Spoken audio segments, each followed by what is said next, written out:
Bonsoir à tous. Ce soir, on se retrouve pour une nouvelle vidéo.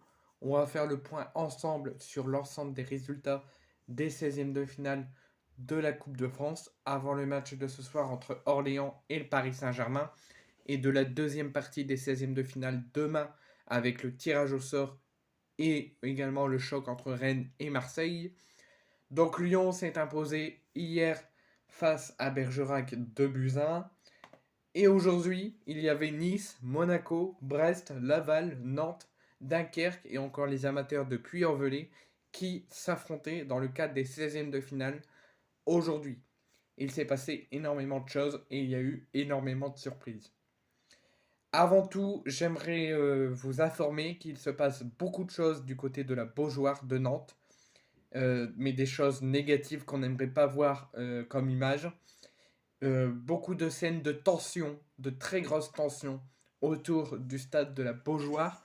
À la fin de la rencontre entre Nantes et Laval, les joueurs ne sont pas rentrés, les joueurs nantais ne sont pas rentrés au vestiaire tout de suite après. Il y a eu une énorme scène de tension au niveau des virages de Nantes où les joueurs nantais, leur coach, l'ensemble de l'équipe se sont exprimés pendant de très longues minutes avec les supporters. Les joueurs et toute l'équipe, après de longues discussions avec les supporters suite à leur mécontentement, parce que je vous l'annonce, Nantes, tenant du titre en Coupe de France, est éliminé par un club de Ligue 2, Laval. Donc Laval est en huitième de finale. On en parlera après sur le niveau sportif.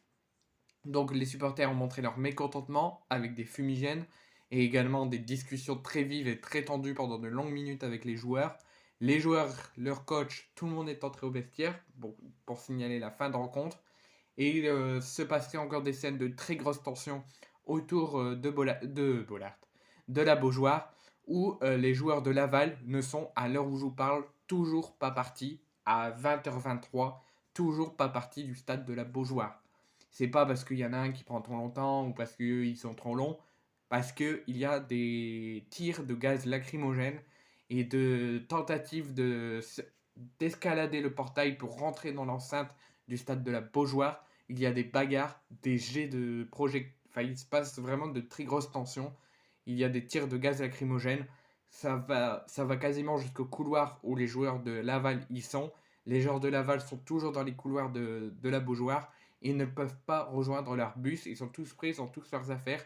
Mais ils ne peuvent pas rejoindre le bus parce que les supporters entourent tout le stade de la Beaujoire. Il y a des bagarres, des tentatives d'escalader le portail et il y a des tirs de gaz lacrymogène. Donc c'est très tendu suite au mauvais résultat de Nantes. C'est très tendu. Je vous tiendrai au courant de ce qui se passe soit en vidéo, soit en post communautaire. Et j'espère que tout va bien se régler, que tout va revenir au calme, qu'il n'y aura pas de blessés, que tout ça sera condamné de la plus grande fermeté et que les joueurs de Laval pourront repartir dans leur ville pour préparer leur prochaine rencontre, et notamment les huitièmes de finale.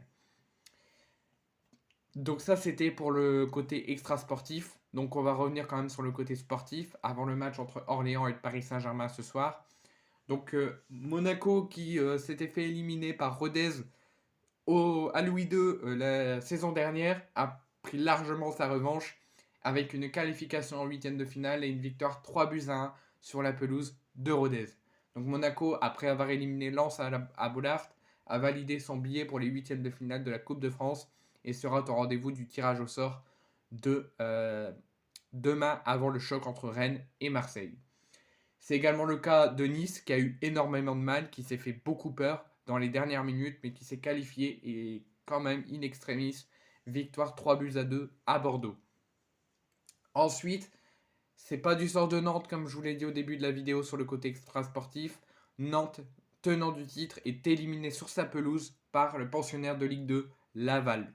De son côté, le Puy-en-Velay, club de National 2, les amateurs ont réussi à éliminer un club de Ligue 2 et a réalisé donc l'exploit de la soirée en se qualifiant en huitième de finale. Donc certes, ce soir, Orléans-Paris, c'est le Paris Saint-Germain, ils sont plus armés, ils ont des joueurs de talent comme Kylian Mbappé, ça risque de faire mal à Orléans, ça risque d'être difficile pour Orléans comme lors de US Revel Paris. Je pense pas que ça fera 9-0, mais ça risque d'être quasiment le même match et difficile. Mais il faut croire à un exploit dans le football. Et surtout au Coupe de France, même si c'est le Paris Saint-Germain en face.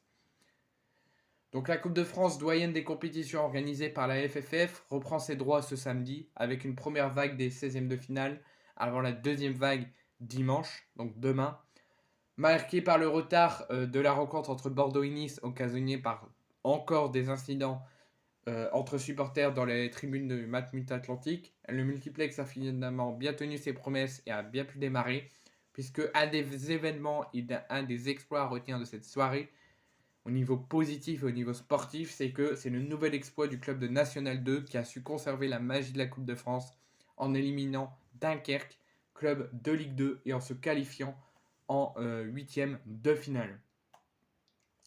Favoris dans leur duel les opposants à Rodez et voulant prendre leur revanche, les Monégas se sont imposés 3-1. Ils ont eu beaucoup de mal parce qu'ils ont été sauvés à plusieurs reprises par Macheki. Et finalement, grâce notamment à Wissam Ben Yedder, ils ont pu, malgré la difficulté, se qualifier grâce à une victoire 3-1, grâce à un triplé de Wissam Ben Yedder, malgré un début de match compliqué et une ouverture du score concédée. Ils ont pu revenir à 3-1 et en se qualifiant. Il y avait également donc Nice, comme je vous l'ai dit, qui a plutôt contrôlé dans l'ensemble de la rencontre, mais s'est fait peur dans les 10-15 dernières minutes et aurait pu même arracher les tirs au but, se faire arracher les tirs au but et se faire arracher la victoire, mais il s'impose 3-2. Le Puy en volée, comme je vous l'ai dit, a réalisé l'exploit sur sa pelouse d'éliminer Dunkerque. Comme je vous l'ai dit au début, avec les grosses scènes de tension à Nantes, Nantes est éliminé 1-0 par Laval.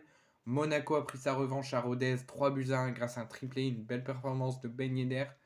Brest, qui était mené à 0, qui était à ça de l'élimination, s'impose 2-1 grâce à un doublé de Kenny Lala. Et Valenciennes, qui était mené 1-0, permet de renouer avec le succès et de s'imposer sur sa pelouse à Valenciennes et de se qualifier pour les huitièmes de finale.